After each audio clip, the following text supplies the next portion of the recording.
How you guys doing? Good. Well, guys, I was born this way, and there's no medical reason why that happened. My brother and my sister were born with arms and legs, and sometimes in life, things happen that don't make sense. My doctors never thought that I'd be able to walk, and today, I'm walking. I'm from Australia. Anybody one day want to go to Australia?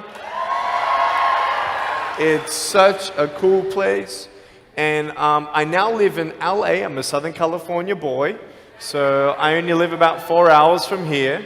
And today I'm going to tell you, man, I love freaking people out. One day I'm in a car. I'm in the front seat. I'm not driving, of course. Can you imagine if I'm driving a car? They reckon they can put a joystick, that thing that controls my wheelchair, we can put that in a car. Like, how fully sick is that? Like, imagine if I get pulled over by the cops. Can I have your driver's license, please? Yeah, but it's over there, you're gonna have to get it. Imagine if I'm in big trouble. Put your hands up! Get out of your car!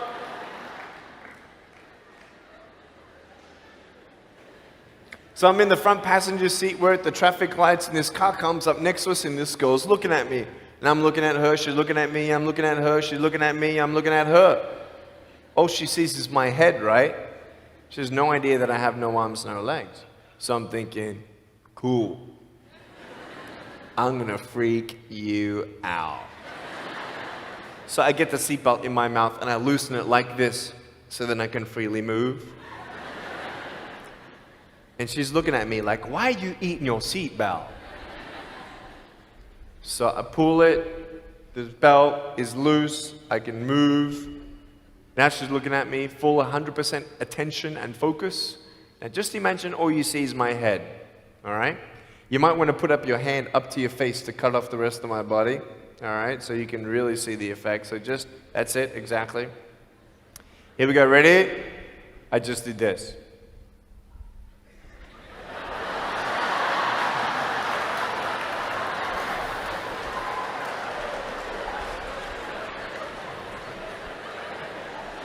And her face, man, she was like,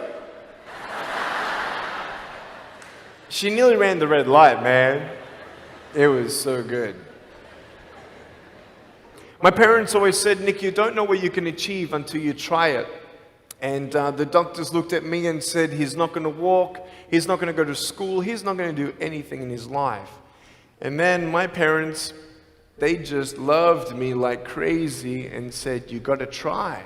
Try this, try that, try this, try that. And I'm thinking sometimes like, Mom and Dad, you're crazy, man. I have no arms, no legs. How would I ever be able to do this or do that? But they encouraged me and they loved me. And as human beings, we're waiting for stuff like that. We all want love. Everybody say love. Very good. We all want love. And, I went to school and I wanted to be cool, You go to school and you want to be accepted, And so you see these guys and you're like, oh, man, Everyone swears like every third sentence, F this and F that and F and this and F. Like what? Like they think they're cool, And so I'm thinking, man, maybe I need to be like them to be cool. And then you compare each other with how we look, and I wish I was smarter, I wish I was taller, I wish I was shorter, I wish I was more popular, I wish I did this, I wish I didn't have that. I wish my life was different. That was me when I was about 8 years old. I looked at myself and I looked at everybody else, and everyone else had more than me. And I'm asking, why? Why me? Have you ever asked the why me questions but get nowhere? If I had no answers from the doctors and if I had no answers from my parents, I still have a choice every day in my life to keep going or give up. You see this book up here? This is my favorite book in the whole wide world. This is my favorite book, the Bible. And here I am.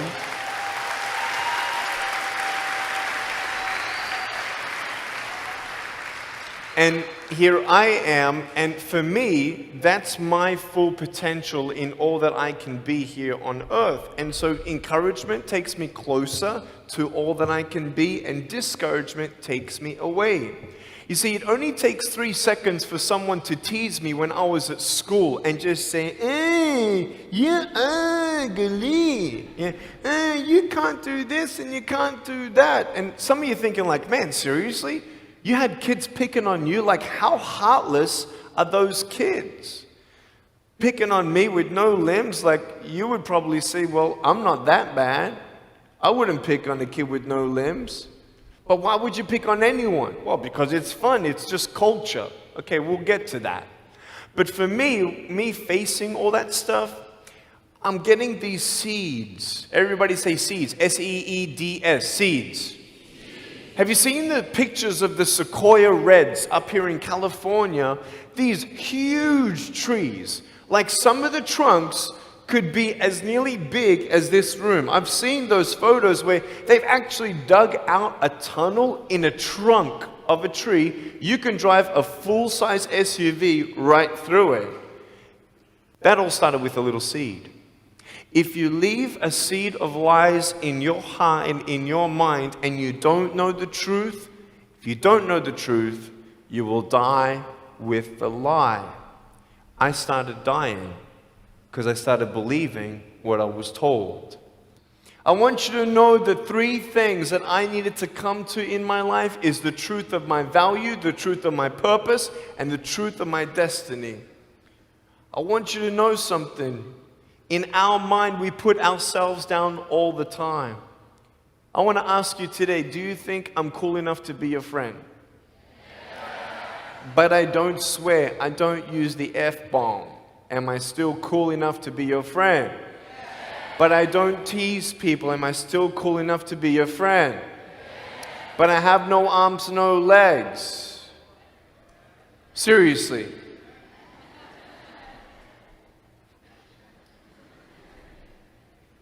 You would be my friend even though I have no arms, no legs. So you're telling me it actually doesn't matter, right? If it actually doesn't matter for how we look, then why do we tease each other for how we look if it actually doesn't matter? Why is it that we look ourselves in the mirror and we see ourselves, well, we're having fun. Oh yeah, man, we're just part of culture, man. There were 12 people one day teased me, taking me away from my hope.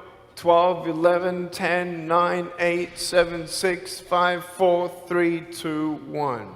Don't worry, I won't fall off because if I did, I'll break my arm. But 12 people teased me one day, and I can put a pretty brave face on, but cry on the inside. For real. Oh, it doesn't hurt. Yeah, it hurts. There was this one bully. I became his target for 3 weeks.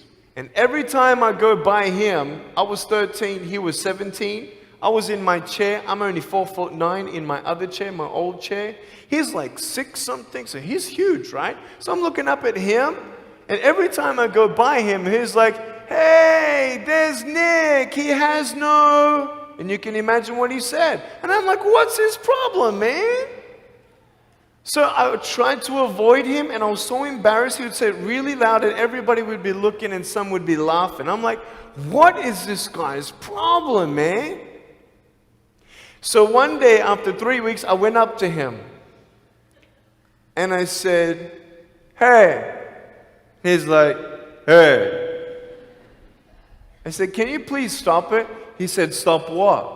I said, stop teasing me. He said, what are you talking about? I said, every time I walk by, you say that stuff. He's like, what stuff? He didn't know how to take me on. So I'm looking at him and said, nah, man.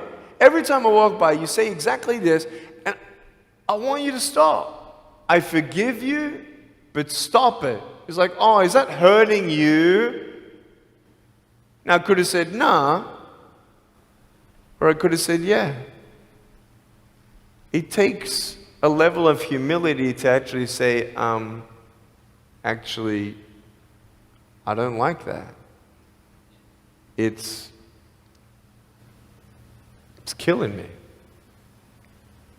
And I said, yeah, it's hurting me. He said, all right, I'm sorry, man. I was just, playing around. He said, give me a hug. He said, what? I said, give me a hug. He was like, all right. So I gave him a hug. I'm a hugging machine. We made the Guinness Book of World Records.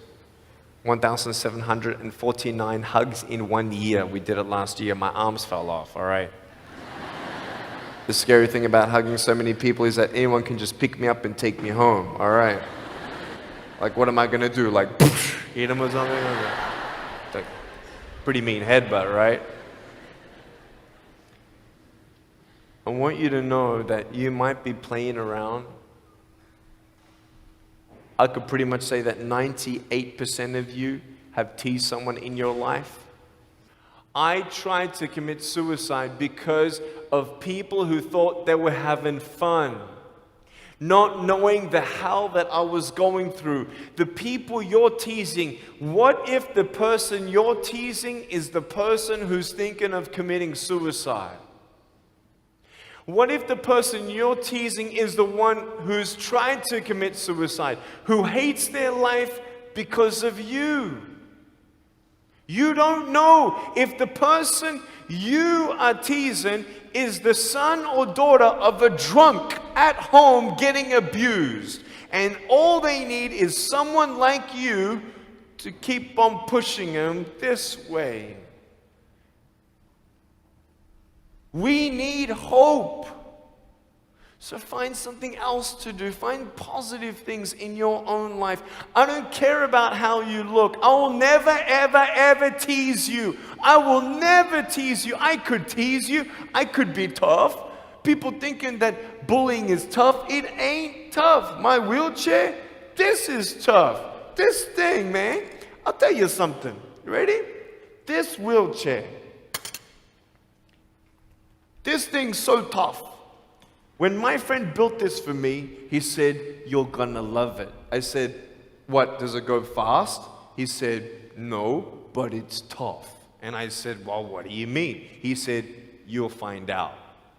The torque in these motors at the bottom, at the back, this thing, if someone's holding it, I'm telling you, it can go 90 degrees. I went 80 degrees up, all right? Someone's holding me to make sure I don't tip back. My wife, she loves shopping with me because she just jumps on the back and we go shopping. Like, she just shops and shops because she doesn't drop, right? We just go and do it. It's fun. Now, what I tried one day to do, you'll never believe me, maybe you will, just know that every word that comes out of my mouth is not an exaggeration. One day, I needed to move a car. So I got my wife to put my car, my 66 Chevelle, in neutral. It's a 2.5-ton car. And I backed it back with this thing. Just like this, like nothing. This thing is tough. Guess what? The definition of tough means it's strong. To show your strength, you need to do something that's difficult. I would sound so stupid if I said, hey guys, I got a Matchbox car one day and I got some fishing line and I towed that Matchbox car all around all day. How tough is my BMW? That's stupid. That's the same thing with bullying. You think you're tough? You're trying to show your strength? That's not your strength. Let me come back in 10 years and let me get your anyone have a 3-year-old nephew? Anybody have a 3-year-old nephew? Cool, put your hands down. I will get any one of your 3-year-old nephews, bring them tomorrow night at where I'm speaking, and we're going to put him up on stage, and let me show you how tough I am. We'll get your 3-year-old nephew, and we'll put him up here on the table, and let me tease him. Let me show you how tough I am. That's what you are. I could pick on you, you biggest bullies. I could pick on anything you like. Any singer, Any music that you like, I could tease you. I could tease your family. I could tease your friends. I could tease about the movies that you think are really cool. I could tease anything about you. I could tease you about your nose, your eyes, your teeth, your chin, your hair, your ears, your elbows, your knees, your whatever, man. I can tease you about anything. It ain't hard, just like you can tease me. You want to know what tough is? Go to the people you teased and say sorry. You want to know what tough is? Go up to the people who still tease you and say, hey, stop it. I forgive you, but please stop it. That's tough. I want you to know something, the truth of who you are. I don't care what job you get. I don't care. I don't care how smart you are, everyone. I don't care. I don't care. I love you and I believe in you. I don't care if you end up being a janitor in this school. I'll tell you why. Because the janitor in my high school inspired me to be a speaker. He changed my life.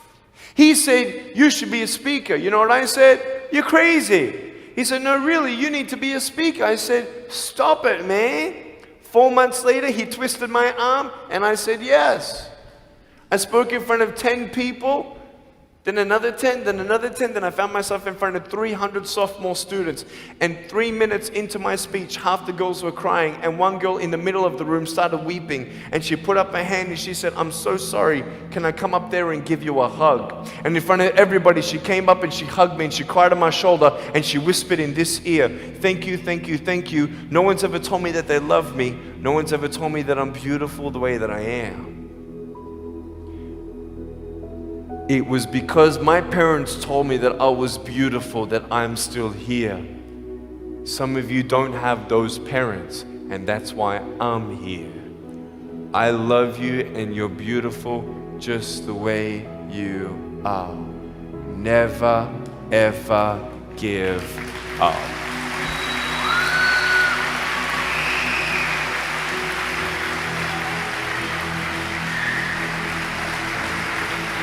How many schools do you think that I spoke to actually stopped bullying altogether? Okay. Whoever said one, you were correct. One school out of 600, I got a letter from the headmaster, and he said, Nick, you forever changed our school, blah, blah, blah. We haven't seen any bullies pick on anybody for 8 months straight. We don't know what happened, but in the best words that I can describe, there's just a new thought in the air that it just ain't cool anymore. It just ain't cool. I want to ask you, what are you going to do? Are you going to continue on at the risk of knowing that in each section, this section right here, 5 people are already trying to commit suicide?